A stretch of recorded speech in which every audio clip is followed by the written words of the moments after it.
Om Namo Bhagavate Vasudevaya.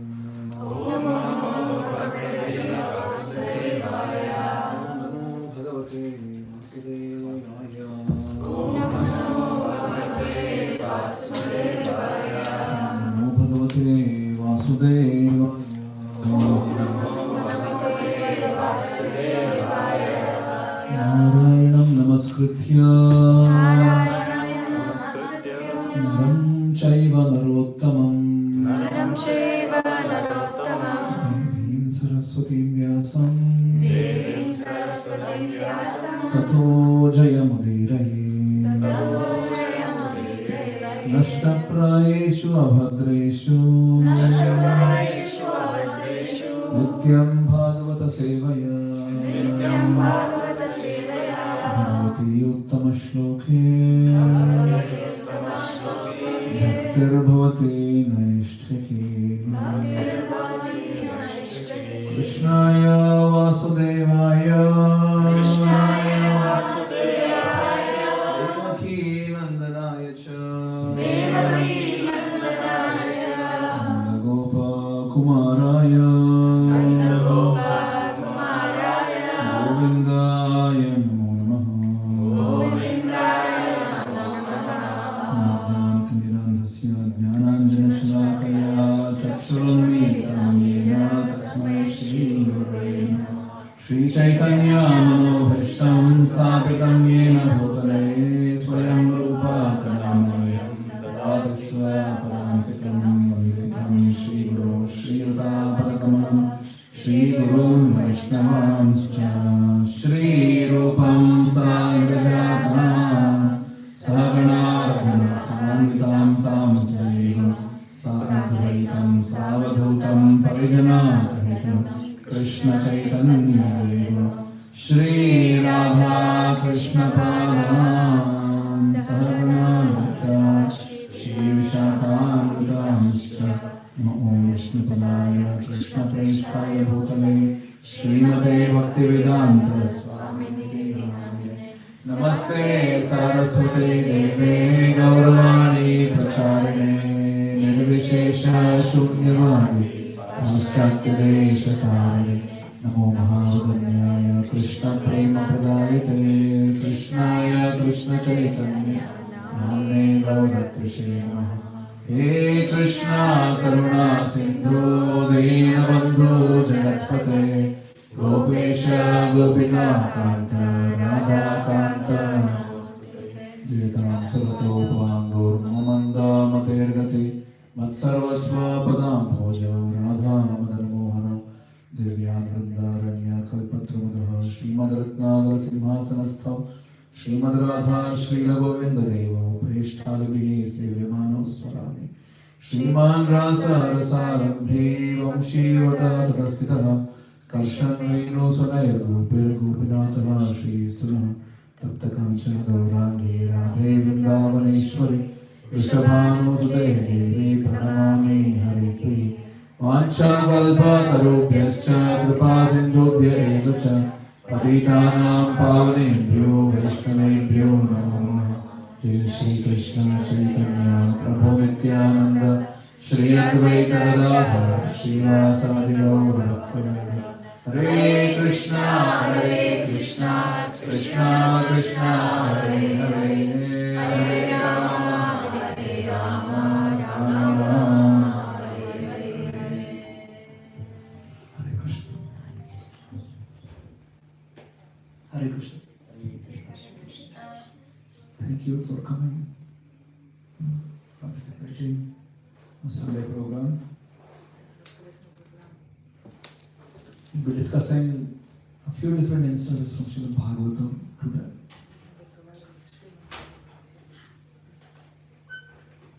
And before we begin the discussion,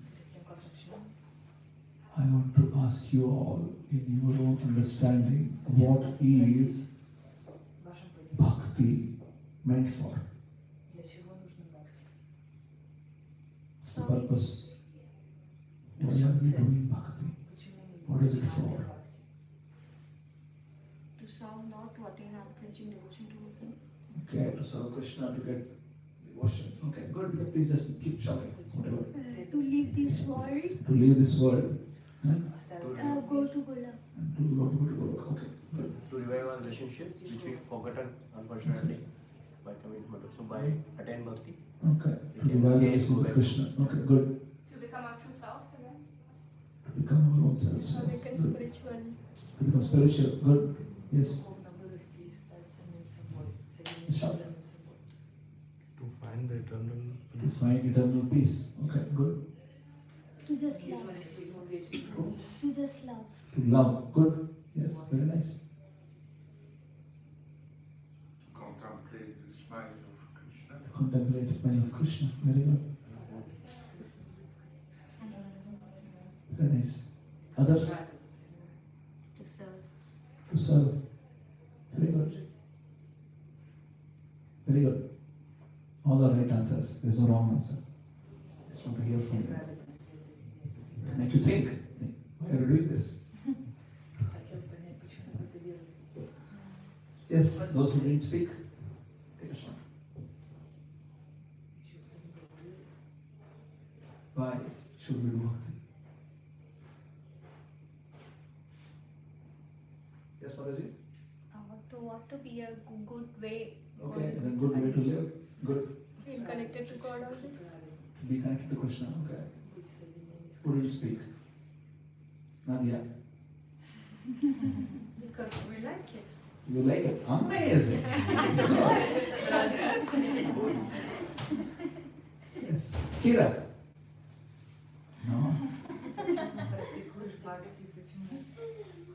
Кришна, что тебе нравится, что? Okay, it's okay, no, no, no. All answers are right. And some are more right. Некоторые более правильные. More right answers are the ones which don't have us in the picture. А те правильные ответы, So at the end of the day, we do bhakti not for our sake. We do bhakti to please Krishna. In the beginning, it's fine that we want peace, we want this, we want that, whatever. We don't want to live here, we don't. There's too much suffering. It's good in the beginning. You can think like that. But as you grow in bhakti, you understand the only purpose in life is to make Krishna happy. The moment we come to this understanding, that consciousness is called as the consciousness of Vrindavan. Because in Vrindavan, everybody wants to just please Krishna. They don't have anything for their own. They don't really achieve or want to achieve anything for their own sake. Their whole life is revolving around one central theme. I want to make Krishna happy. And that's it. It's not about, so I am not center. So bhakti really starts from that. I am not the center. I am not doing this to achieve something for myself. It's a selfish desire. Srimad Bhagavatam teaches us how not to be self-centric while being a devotee of Krishna. Because many a times what happens is that yes, we are chanting, yes, we are doing many things, yes, we are doing our sadhana, but at the end we are doing it for our own sake. Seems like bhakti, we are doing a lot of things, but bhakti has this very special feature. A person is putting their own interest not even in the picture, not just last priority, but there is no priority for one's own. It's out of question. The only thing which is there is how do I please Krishna? How do I make Krishna happy? And when we live this life here, this proposition seems a bit odd. Like, what do you make Krishna happy? And like, how do you know? Like, wow. So you understand, we need to come out of this mentality which we have. And somehow in our upbringing, in our education system, we have been taught in a way that you have to be at the top. Always. To be here. Always score the best and the biggest in your class. And come first. everything is competition based in this world right now. Everything is competition based. And we sometimes also can perceive that bhakti is also perhaps like this. Мы можем так подумать, что Бхакти тоже в этом. It's all competition. Что это тоже все соревнование. There are 10 vacancies out there and I need to make it.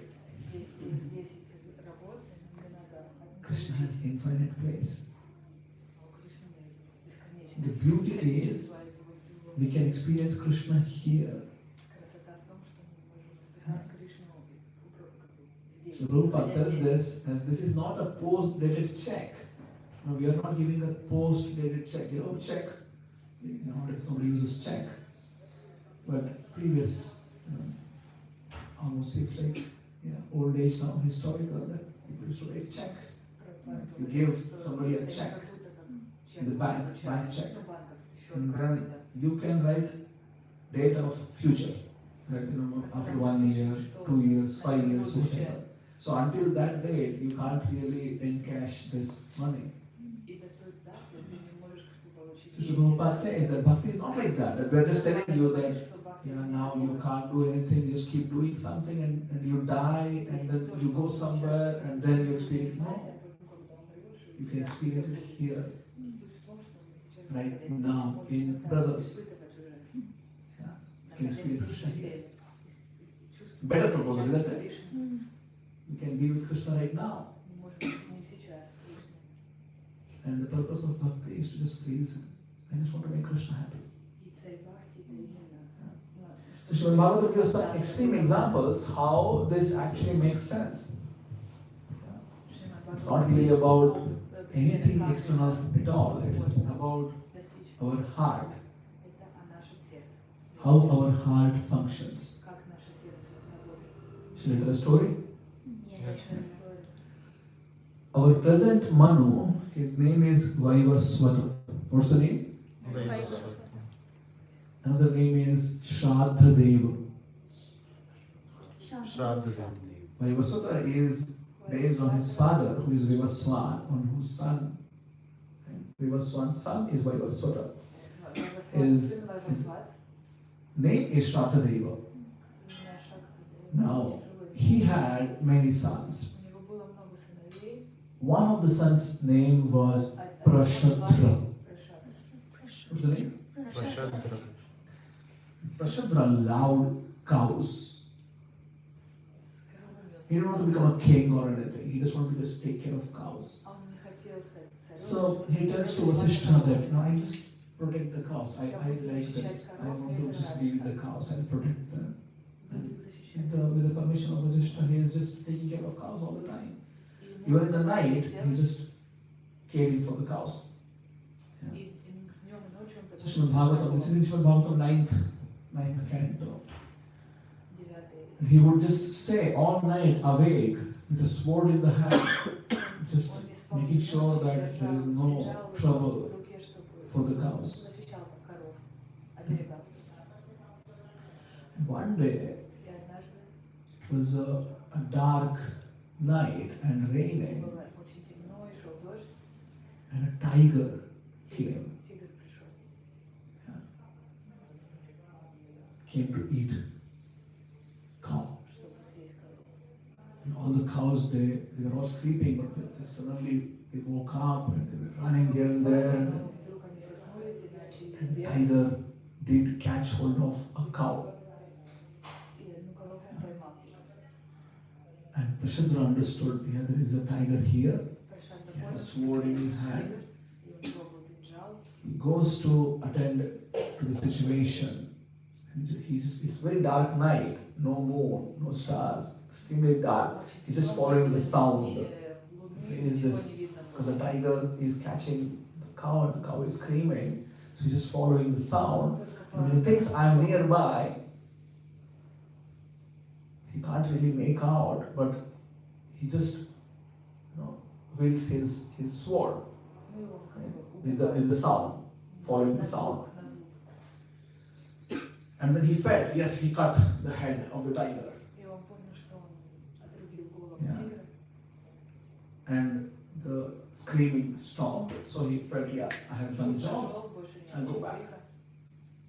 So he went back to where he was standing and he felt he has addressed the situation. And next day morning, he comes and sees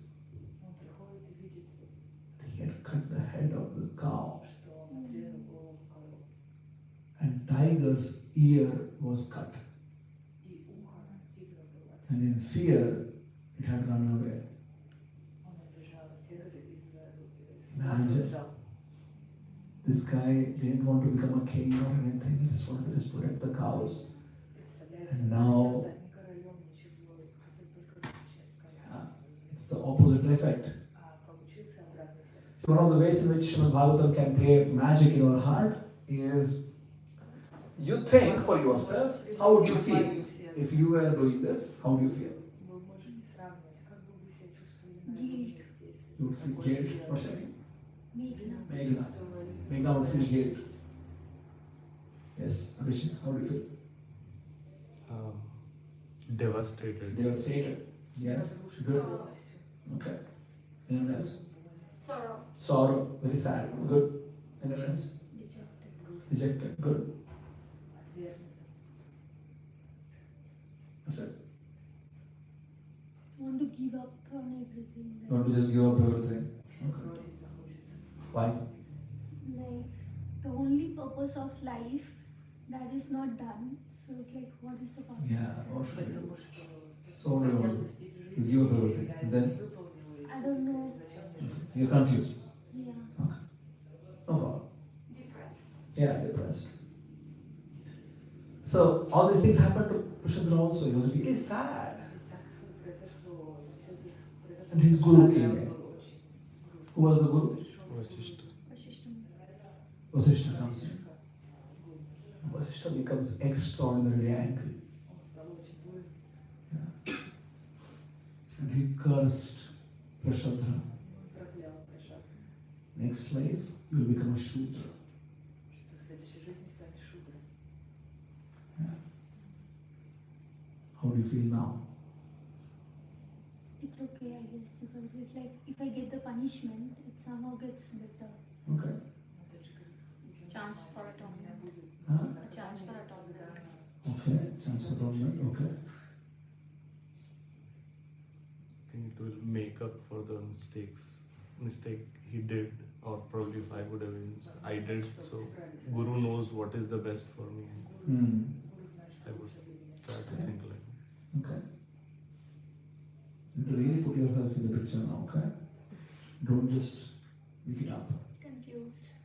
Okay, confused. Because it was not intentional. Regret. Okay. Okay. What else? Complain to Krishna. You complain to Krishna. Really think that you are already sad. You really didn't do it with intention. It was really unintentional.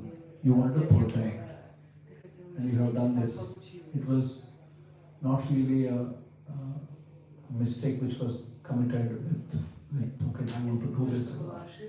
Right? So you're already sad for it. And your superior is coming and they're really punishing you for it. Try to explain them. Yeah, if you're telling me that, no, I would have just accepted, you're just faking. I'm sorry. Because that's not how we deal with situations. We become a lawyer right away. We can trust on the God plans as per, like, we cannot accept it reality, it happened, but yes, we can trust on the God's plan, it happened, but yeah, definitely I'll get some punishment. And if I've done some good work or good karma, maybe that will also help in the Shudra's life also, and whatever life I will get, it will get. Okay. So you just accept. Yeah.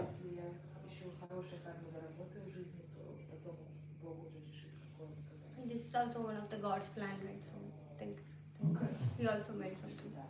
So this is afterthought or is this like really your response? I'm not asking about afterthought, okay? There is a difference between a response and an afterthought.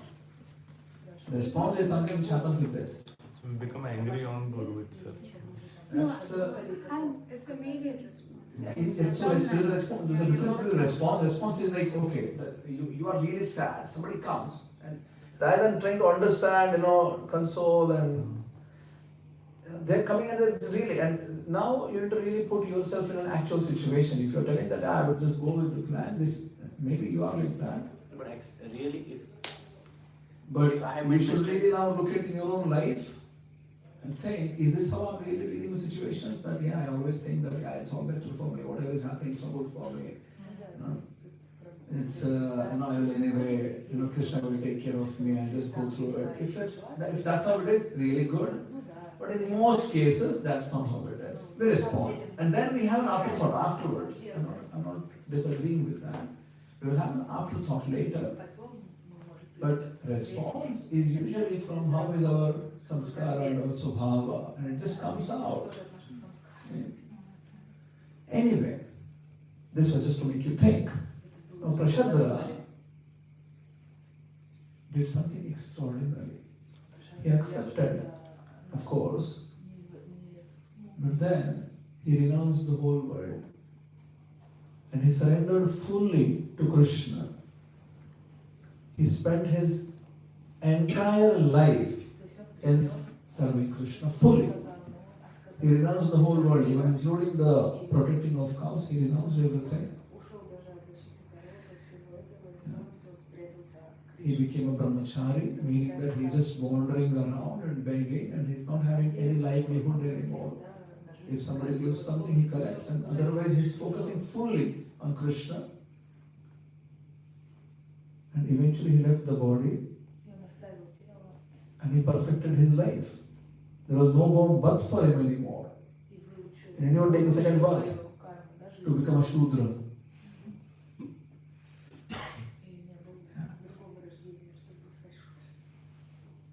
There was no more birth, just perfected his life.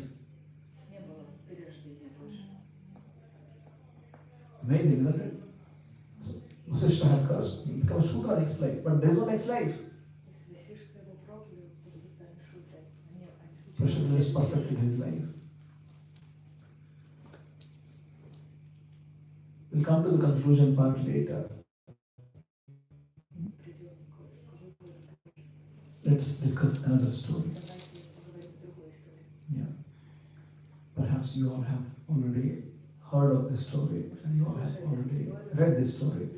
This is in Srimad Bhagavatam, first canto, wherein Arjuna has been given a service from Krishna, last service, which Krishna has specifically told Uddhava that Arjuna will come.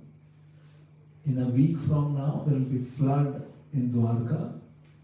Arjuna needs to take all the queens, all the wealth of Dwarka and safeguard them in Hastinapur.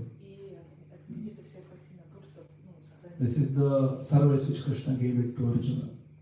And Krishna had also finished his Leela and he had gone back. It's not there anymore, but this last instruction was there. The last seva. Please do this. Now, Arjuna, then he tried to finish all this. It was quite a lot of logistics. Take all the wealth and all the queens and transport them from Dwarka to Hastinapura, quite a lot of distance. And he's going through the forest. At that time, forest dwellers, those who are not even trained in martial arts, they attacked Arjuna. Arjuna took his Gandiva. Arjuna was like, you guys are crazy or what? You are attacking Arjuna. Do you even know who am I? Do you know what is his Gandiva? Mahabharata says that when Arjuna was shooting in the battle, people wouldn't be able to get out. Like, what's going on? He's so fast, you wouldn't be able to even figure out which hand is going, which hand is picking the arrow, which hand is putting the arrow in the Gandiva, and when is it releasing that, and when is it taking the next one. It was like as if things are just going automatically. It was just, people wouldn't be able to figure out. And Arjuna could do this 360 degrees. When there are like 360 degrees people attacking Arjuna, Arjuna could safeguard himself and destroy them all. Если его со всех сторон This is напали, Arjuna. он мог защитить и себя, и других так, вокруг. He's like, guys, forest dwellers, you're attacking me. I'll show you now. Takes his Я Gandhiva, покажу, берет свой лук, takes the arrow, берет wants to shoot. стрелу, хочет The arrow нападать, falls right next to his feet. и падает, стрела падает. At the very moment, Arjuna understood, my ability has been taken away. То мои силы они были, I'm not the greatest archer in the whole of creation самый anymore. лучший тут лучник больше в этом мире. My ability was coming from Krishna, and Krishna has taken it Тогда away. был от Кришны, а Кришна сейчас его забрал. So these forest dwellers were not even Kshatriyas. И вот эти, кто Arjuna had to just watch in silence. They came and just took everything away. All the wealth, all the queens, наблюдать, yeah, как это они забирают, all воруют, lost. все потерял. And this was the last thing he was supposed to do for Krishna. И это было As such, something which is told by Krishna personally. Yeah. Imagine how would we react to situations like this. Как бы вы реагировали в такой ситуации? If it happens in our lives, we just suddenly lose the ability. Если бы мы потеряли возможность Somebody is a что-то делать, cook. You just lose the ability. You just don't know what to do. например, ты повар, да, и ты Somebody is a computer engineer. You just don't know what to do. Just like за компьютером totally lose the ability. всё потерял. Absolutely. Ability is lost. Whichever ability you have, which you are proud of, it's lost. То, чем мы гордимся, то, что мы хорошо How would you делаем, react? потеряли. Как ты среагируешь? What would you do? Что ты сделаешь? Cry? Okay. Get anxious. Anxious? Okay. What else? Страх, I will be sad because I could not serve Krishna. You'll be sad? Okay. Good. Angry and agitated. Angry, agitated? Good. злая буду, Lose purpose. Lose purpose? Good. What else? потерял цель, Scared. Scared? страшно. Yeah. We will respond the way we would respond anyways. It's based on our own sanskar and subhava. But Arjuna at this point of time shows what is a Mahabhagavad devotee, how they respond. He just took shelter of Krishna.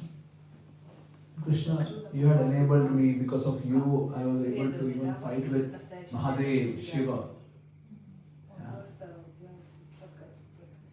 And the match was a draw. Кришну ставил. Yeah.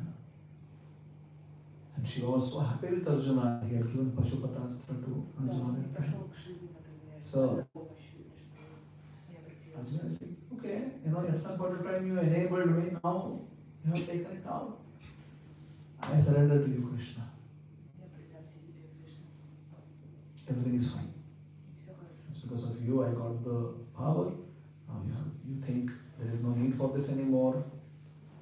I'm И fine когда with тебе that. у меня была эта So he сила, goes back to his тебе brother, кажется, что больше меня Юдхиштира, не нужна, я тоже and тебя tells, не знаю. yeah, seems like our time is up. Пошел And we отправился should к своим братьям, move on. кажется, They all наше время install- закончилось. Parikshit is the king, and they all just left. И ушли. Without any attachment, just left. Okay, fine. This is how Krishna wants. It's fine. Царство как бы. So as such, the five brothers only ruled for 36 years. Они правили 36 лет. Whole life, 100 plus years of struggle. И 100, более 100 лет 36 years they они ruled. жили, ну, как They would have easily, I mean, nobody would have even questioned us if they wanted. They would have easily just, okay, fine, we'll just keep ruling. никто их даже не спрашивал. Они могли продолжить And this is it, I don't want to do this anymore. Krishna is not there. так больше делать. Кришна не хочет. Let's pass on the torch to someone else. Let them lead. We move on. That's the character. And then we see in their grandson, Parikshit, who happened to throw the snake on Shamik Rishi's neck because he was so agitated. Nobody treated him. He just came in to the ashram. He was not given water, not given any Он зашел food. в ашрам, ему не Parikshit дали was really никакой hungry and thirsty, and ни еды, он he threw the был snake. пить хотел. And he just went away. But then, when he was going back, in his heart he is thinking, I just want to get the reaction for it right now. Whatever is the reaction, doesn't matter. If it means that I need to die right now, I'm ready for it. If it means that my all kingdom and all the wealth is taken away, I'm ready for it. No problem. He's just praying that please just make sure I get the reaction right now. I don't want to keep it for next lives. And this reaction comes later. I feel so sad that I'm in the lineage of the four brothers, the Pandavas, and related to Krishna, but then I have offended a Brahmana. This is not acceptable. I should not have done this. And eventually, when he reached Hastinapura back, he got the news.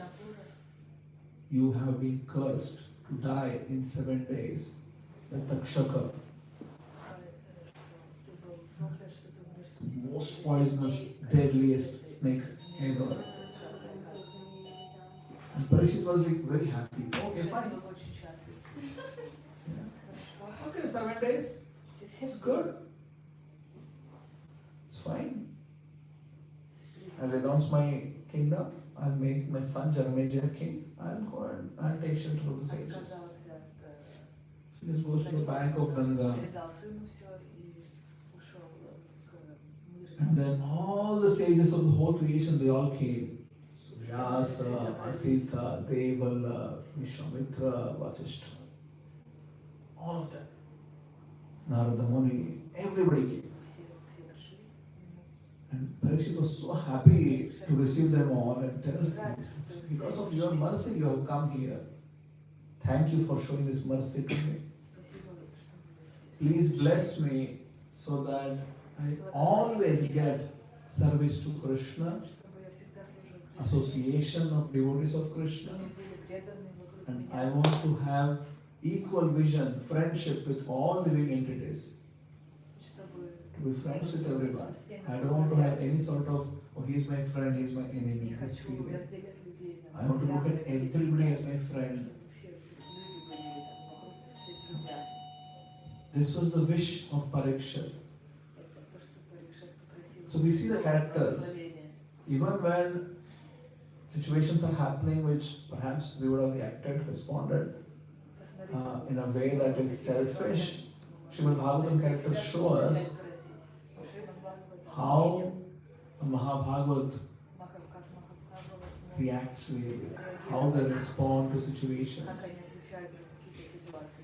Not just in a very emotional, just sentimental ways, but very real.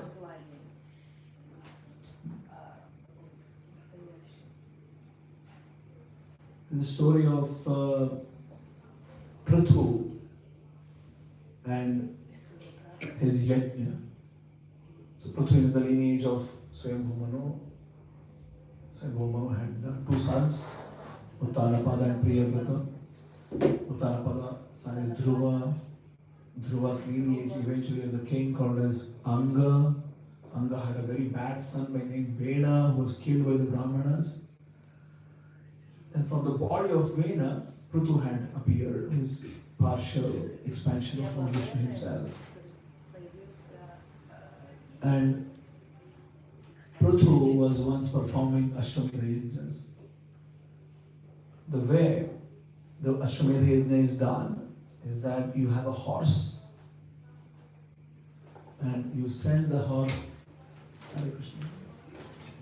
You send the horse to go and roam around the whole earth. Entire earth it will have to go around.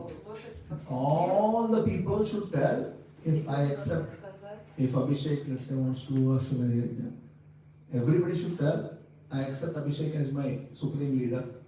I don't have any problem with it. Everybody should tell. So in this case, Prithu has said, so everybody in the whole earth, everybody has to tell, I accept Prithu.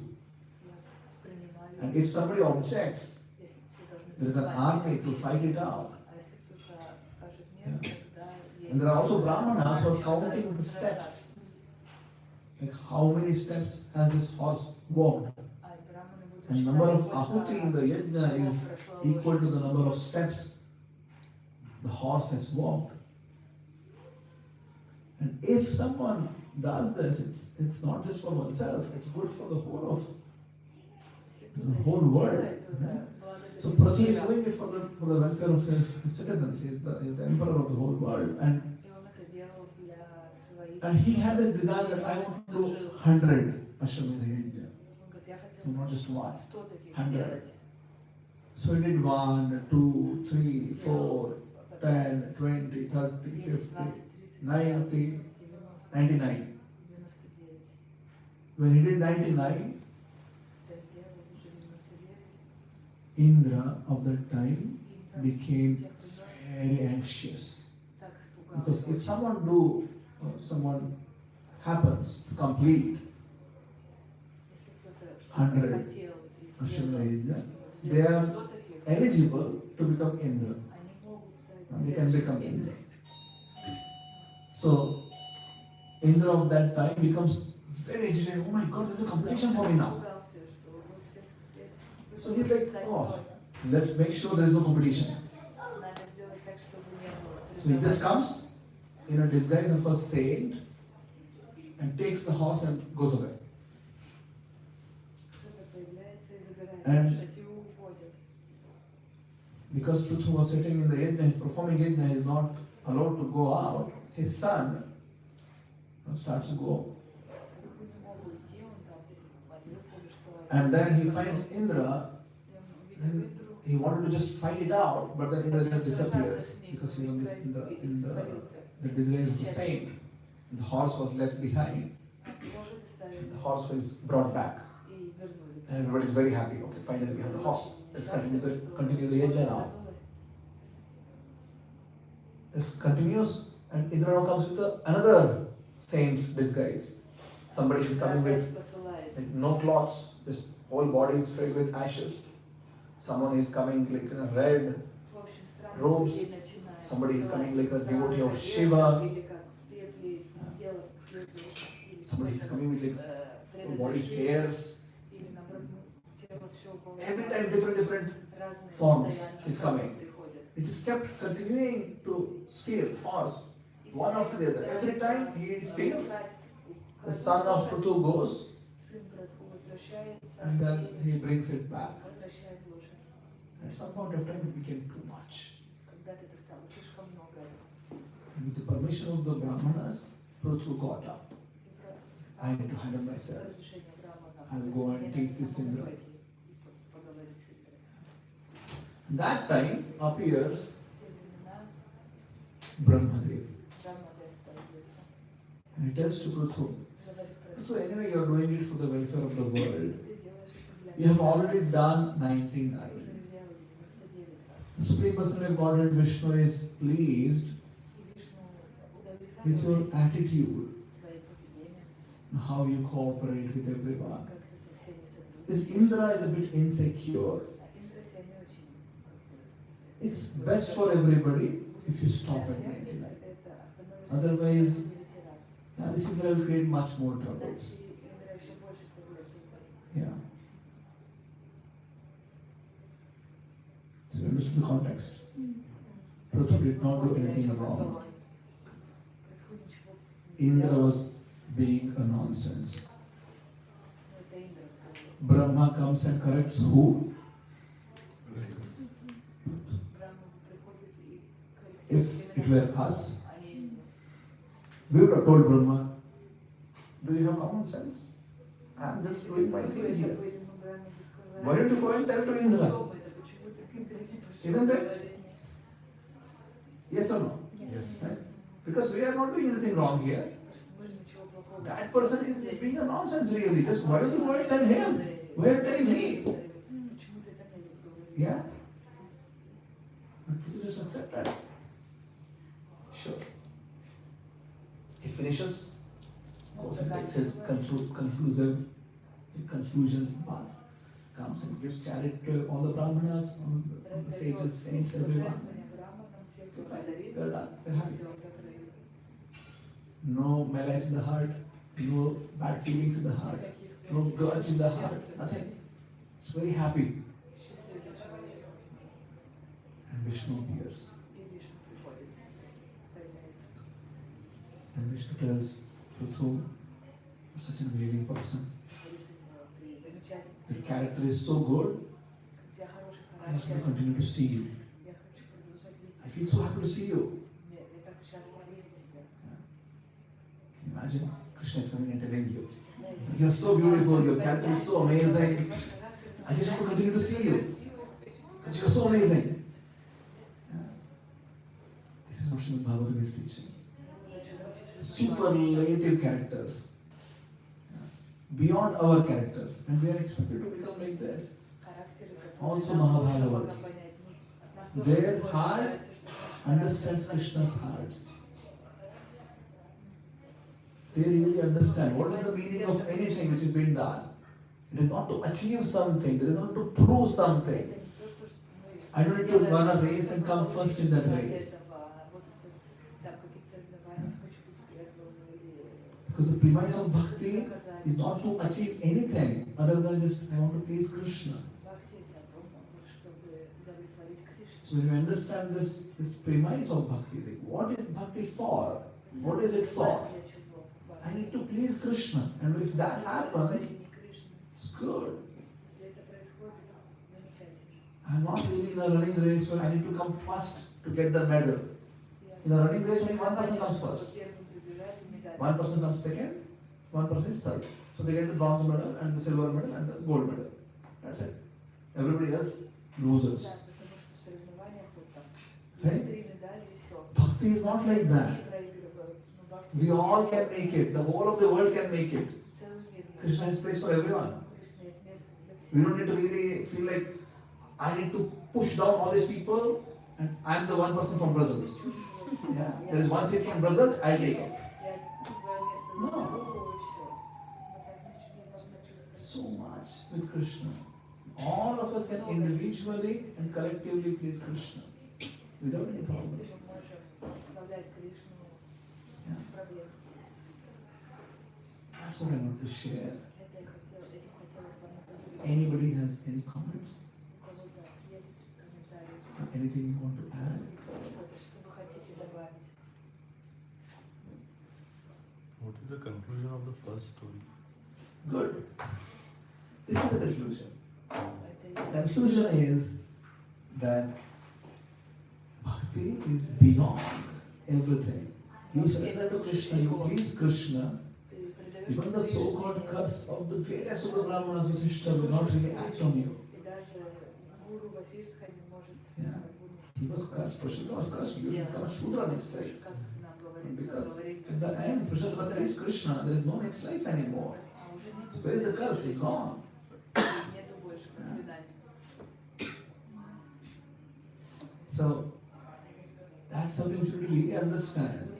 There is hardly very little we can achieve by reacting to situations. Surrendering to Krishna in our heart has a superlative effect. I know it's a difficult proposition, it's not easy. It's a difficult proposition. But then Srimad Bhagavatam is telling these stories for a reason. It is showing when we become Mahabhagavat, which we can for sure, this is how Mahabhagavat behaves. Their heart is on a different dimension. It's not like our hearts. It's self-centered. And how we all discussed in the beginning, why we do bhakti. We all have our own reasons. Majority is still self-centered. I want to do bhakti because I want to get something out of it. To really cross that barrier, bhakti starts after that. Because bhakti is about pleasing Krishna. It has to be really understood in that manner. We sing kirtans. Yeah, great kirtan. I felt so happy. With what? With the music, with the tunes, with melodies. So this was my favorite melody. But it's not for us. Лучшая мелодия. Давай ее буду петь. It's for pleasing Krishna. Это не для нас, это для того, чтобы удовлетворить Кришну.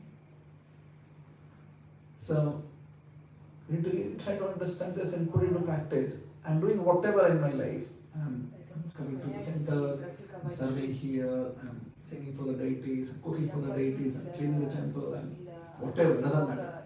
All these things, including whatever we do it in our own home also, it's all for Krishna's pleasure, to please Krishna.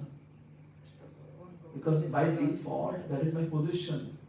Chaitanya Mahaprabhu says, Jivena Swarupa Hoy Krishnera Nitya Das. Our eternal position is that of servant of Krishna. We are not meant to be enjoyers. We are not designed to be enjoyers independently. When we serve Krishna, when Krishna is happy with our service, we also become happy. Not that, oh, Krishna is happy, I'm suffering. No, I'm also happy. But the equation needs to be understood clearly. I serve Krishna to make Krishna happy, and as a byproduct, I become happy. Not the other way around, that I want to become happy, so I figure out a way. I'm really frustrated with becoming happy in this world, so now I found another reason. I want to become happy, so I'll go to do something with Krishna, and then I want to become happy there. I'm so frustrated with this world, I want to go to Goloka. Why? I want to become happy. Sorry, doors are closed for that. It's precisely why we are in the material context, because we want to become happy ourselves. Really understand, I need to just serve Krishna. Wherever, doesn't matter. Chaitanya Mahaprabhu says, Mama Janmani Janmanishware Bhavatad Bhaktira Haituki Tvayi. Ahaituki means without any material motivation. Srimad Bhagavatam says this right in the beginning. Savai pumsam paro dharmo yatho bhaktir adhokshaje ahaituki apratihata ye atma suprasidati. Bhakti has to be ahetu and apratihata. With no material motivation and consistently, constantly. When we do that, this kind of bhakti to Krishna, yayatma suprasidati, will be completely experiencing the transcendental bliss. But if I want the transcendental bliss and I do this, I'll be frustrated. Because I have a motivation there. I want to experience the transcendental bliss. Only thing in our heart, it's my constitutional position. I'm servant of Krishna. I serve Krishna with all my heart. I want to please Krishna. For the sake of making Krishna happy. And as a byproduct, I also become happy. Hare Krishna. Any other thoughts? Yes. How to apply this practically in daily life, like in office, in politics, places people have motives. If I am in politics, I want to become MLA, I don't know, whatever. And then how to apply this in practical life? Yeah, so in office, when people are there with a lot of motivation and so you need a bit of guidance, like how exactly you apply the principles of Srimad Bhagavatam in a place where it seems like upside down equation there. So first we need to understand what's my own adhikara, how do I operate. We should never just copy paste when I don't have the adhikara for it. We should always be true to ourselves while understanding that yes, there is a higher way of life. If you just copy paste, it's not really your own realization. You're just somehow either borrowing, and you just want to live a life with a borrowed experiences of other people. Eventually, perhaps it will result in a lot of frustration. So the better thing is always be under guidance, understand how to apply things practically in the situation, and just do the needful of the hour, what needs to be done. You're not telling that, yeah, somebody wants to come and bulldozer you in your work, just let them do it. We are talking about different situations here. Parikshit accepted the curse as a situation ordained by the Supreme Kala. Prithu accepted his situation from Brahma. Krishna accepted it from Vasishtha. These are all great characters. It's not just some roadside people who are coming and cursing Prashadra that, oh, yeah, you will become a Shudra. Or you will do whatever. Vasishtha time, Prashadra accepted it. Brahma is coming to tell Prithu. So if some stand up and then you can. At the same time, understand that there is a difference between how the whole society is set up right now versus the society which we are talking about. At least we can apply these principles in devotee context. Let's start from that. Somebody, you are here in communication in community, somebody is having a miscommunication, whatever, and then you end up getting misunderstood or whatever. So at least like those things we can start applying this principle. It's a bit difficult to take it right away into an outside world where everything is upside down. So at least amongst devotees, we need to be tolerant to begin with. Eventually we need to be tolerant in all situations. But right now, if I start doing it, it will be perhaps very frustrating because it is not my character yet. So let's start practicing it here. To be tolerant, to be humble, to be really forgiving. And eventually let it become our own subhava. This is what comes out. And we need to understand that at some point of time, the whole universe, even though the present situation is a bit upside down, still, your office is still in the universe. Yeah. All your colleagues are still part of the universe. And if someone is really, truly being honest, humble, tolerant, the universe will make sure that you excel in your work, for sure. Sincere, tolerant, humble, forgiving. Who doesn't like this kind of person?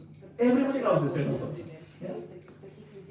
If we are selectively tolerant, selectively humble, selectively being, then yeah, people will catch that. But if you are truly humble, truly forgiving, truly tolerating, people will accept. In any of the biggest of the organizations, nobody really like a person or a boss or whoever who is just bulldozer. It throws everybody out of the table and then just wants to somehow they will come up and nobody tolerates this kind of people. If you want to be a leader, even in the modern workplace, you need to have qualities. That's what they will look at. So eventually it can really help you in there as well. It may not be the lowermost category where people are really, there is an existential crisis there. But if you are practicing the Vedic principles, you will excel even in there. You will. Yeah. But generally people get motivated about getting a promotion, getting more salary, Yes. more income. Yes. And then we forget to think that it's only to please Krishna and not getting more salary. So sometimes it becomes difficult to not become materialistic. Yeah, so you should not be materialistic, that's what you are saying. Your goal of life needs to be very clear. Do you want to be the rat race or do you want to please Krishna? Yeah. Definition of your life should not be that I want to excel in my career. Definition of your life should be that I want to please Krishna. I need to do my occupation, I'll do it with all my sincerity, I'll do my best. Yeah, and make sure that all my job is done A+, utmost responsibility and care and whatever is needed for that. But then that's not definition of my life. You should be really clear about it. If you swap the equation, if you just tell that no, I just want to really just only excel in the career, this is a lost game. You will never succeed in this game. Even if you are a winner, you are a loser in that game. Yeah. So all that we are saying is keep the priority of life very clear. Priority of life is to make Krishna happy in all circumstances. You're having your occupation, you are 100% there, 200% there, whatever. Make sure that you are responsible, people see that. And yeah, whatever comes afterwards, accept it. It's fine. Okay? Just because everybody else is in a rat race doesn't mean that I become a rat and I start racing with them. Yeah. Anything else? It's true. Guruji, you spoke about the goal of pleasing Krishna and not making ourselves happy. That as a side effect we will be happy. And you mentioned, I think, the last verse of Shikshastakam, where even if our suffering brings pleasure to Krishna, Yes. still it's worth it, Yes. basically. So how can we see the role of physical suffering? Like for example, a person, a devotee, is suffering from cancer and is like experiencing intense pain, like for 8 months before they can leave the body. How can we understand like how this is helping the person? Is it simply the act of surrendering to Krishna and be willing to suffer the pain if it's required for purification, or how can we understand? A devotee in general feels that whatever suffering which is coming upon me is because of my own karma. And he tolerates it. Brahmadev prays in Srimad Bhagavatam 10th canto, Tatteno kampam sushadikshmano bhunyana evatma kritam vipakam hrid vag vapur bhirvidhan namaste jivita yo mukti padesudaya bhag. A devotee always thinks that it's only because of Krishna's extreme mercy, anukampa, because Krishna is extremely merciful, that whatever I have got is actually, it's just a fraction of what I'm supposed to get, because Krishna is merciful. And no matter what's going on, and this is again we're talking about superlative devotees, irrespective of what's going outside, with their body, words and mind, they always serve Krishna.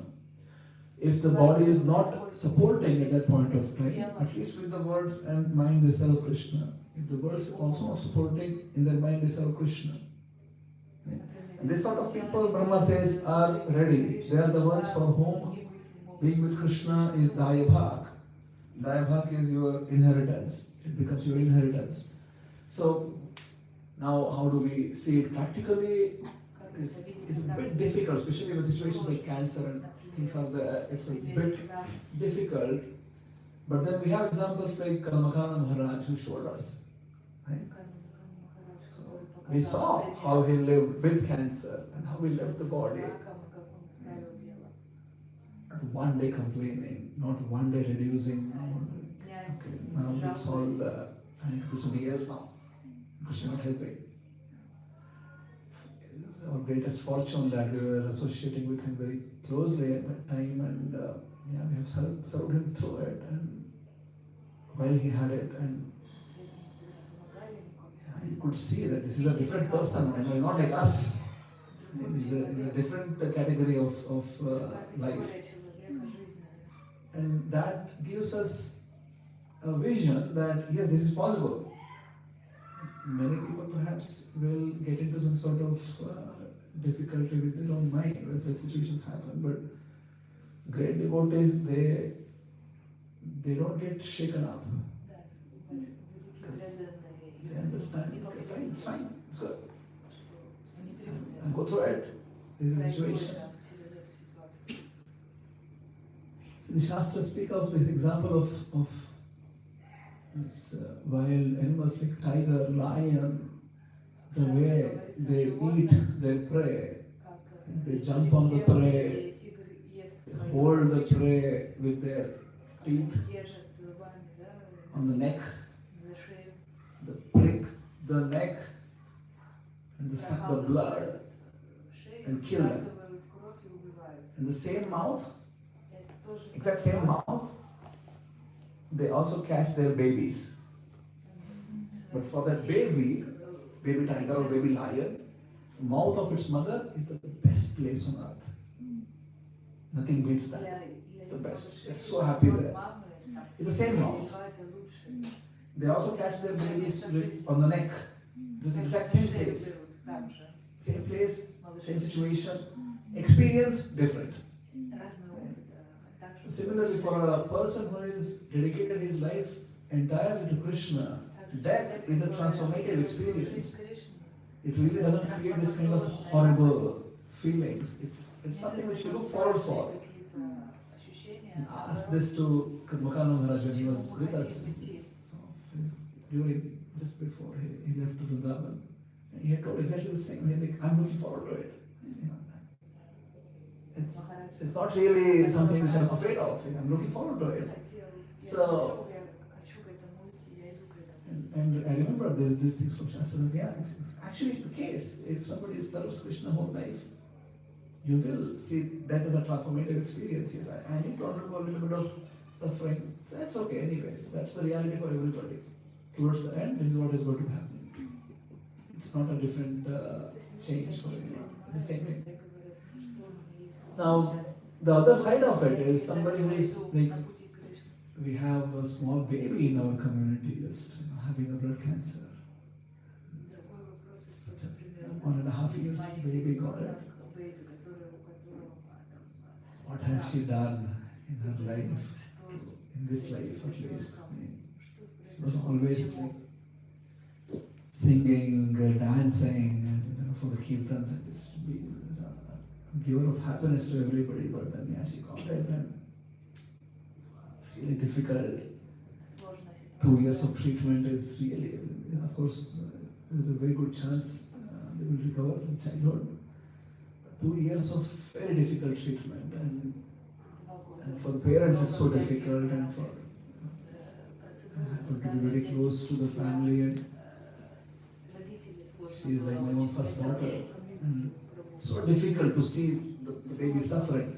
But then we need to really understand, yes, this is still Krishna's mercy that she is actually undergoing this as mercy of Krishna. And it's really difficult. It is difficult. We should not just normalize it. It is not normal. But then it remains at the end of the day, this is still Krishna's mercy. And the amount of karma has been reduced, and this is what is being given with Krishna's approval. So, and we just try our best, keep praying and then see what best we can do from our side. And yeah. This baby heard Srimad Bhagavatam every single day in her pregnancy. Every single day. And then, this is what it is now. So, of course, Krishna has a plan. Sometimes we don't know the plan. And we get freaked out because we don't know the plan. But then a devotee's heart surrenders, no matter what situation it is, surrender. I take it as mercy of Krishna. And if we can do that, then being with Krishna is our inheritance then. But we don't do it for that sake. We do it because, I want to serve Krishna irrespective. It's my few thoughts on this page. Thank you so much. Hare Krishna. Yes, Mataji.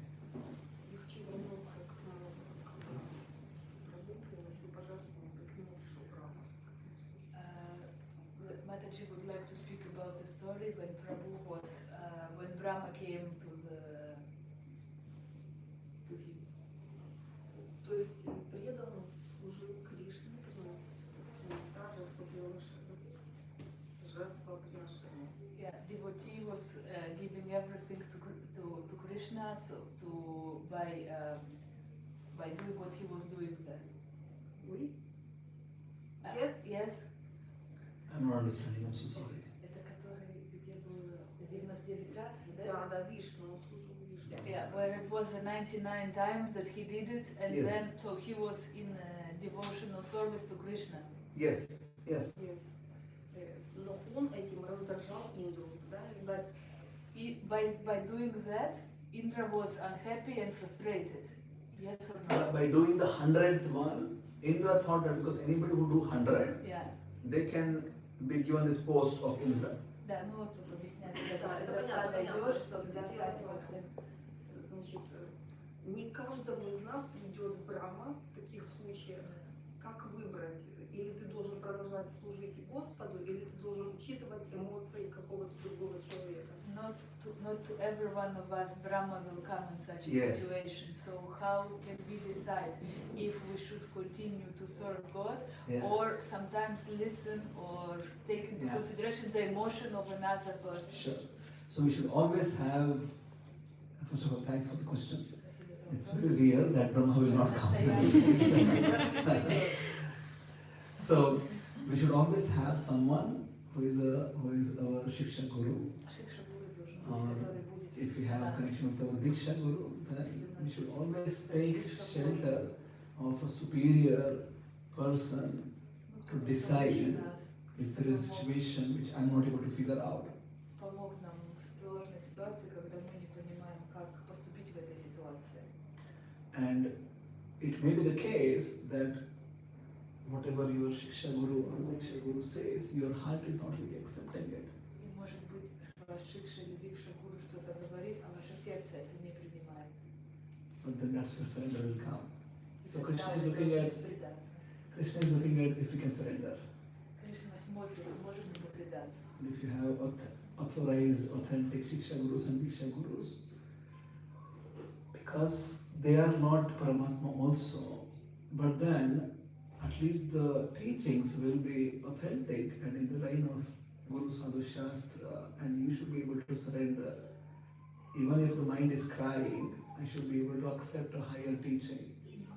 Если есть Шикша или Дикша Гуру, вот как по Парампаре, да, то главное, даже если наш ум кричит, не принимая или что, но мы учимся этому преданию и вот принятию именно потому что это не Параматма, эти гуру, но они по Парампаре идут, и их наставления будут по Парампаре.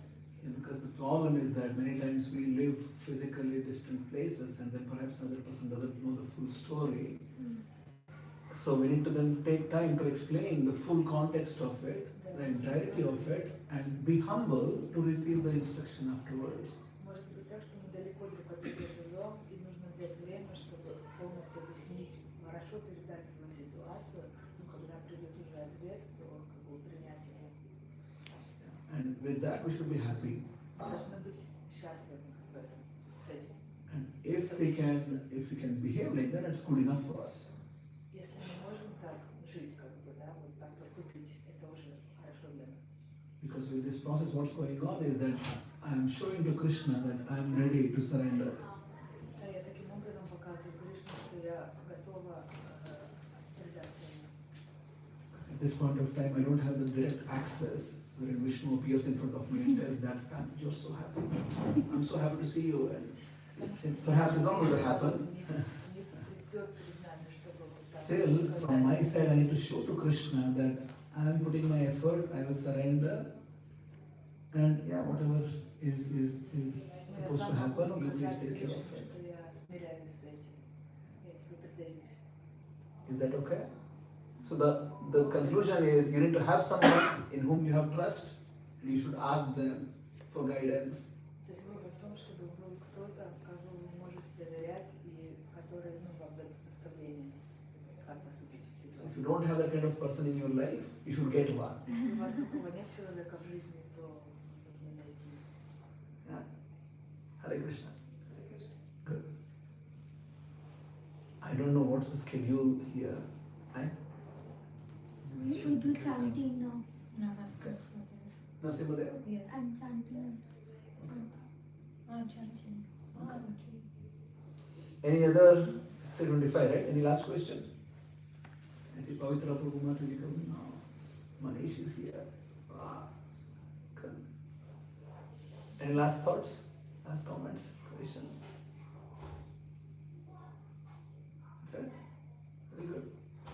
Thank you so much for hearing me daily and giving us an opportunity to come here and share some Bhagavatam. It's my, it's my humble request that please study Srimad Bhagavatam every day. This is a transformative, this is the best gift ever which you can give for yourself. You can't really beat this.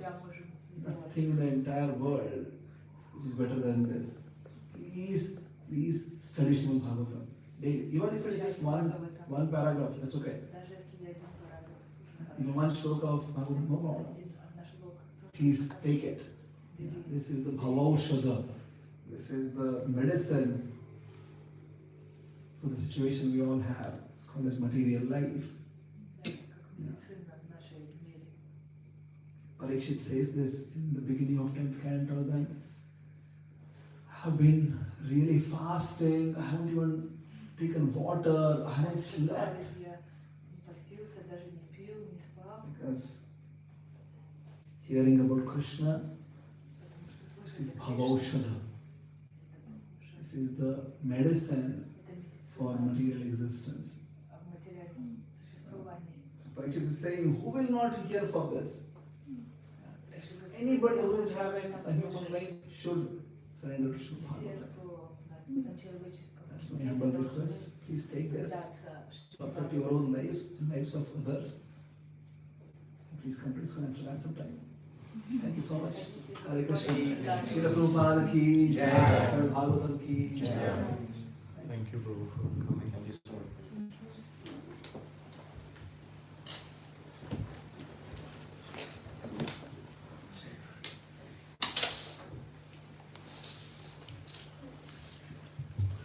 Do you like the song?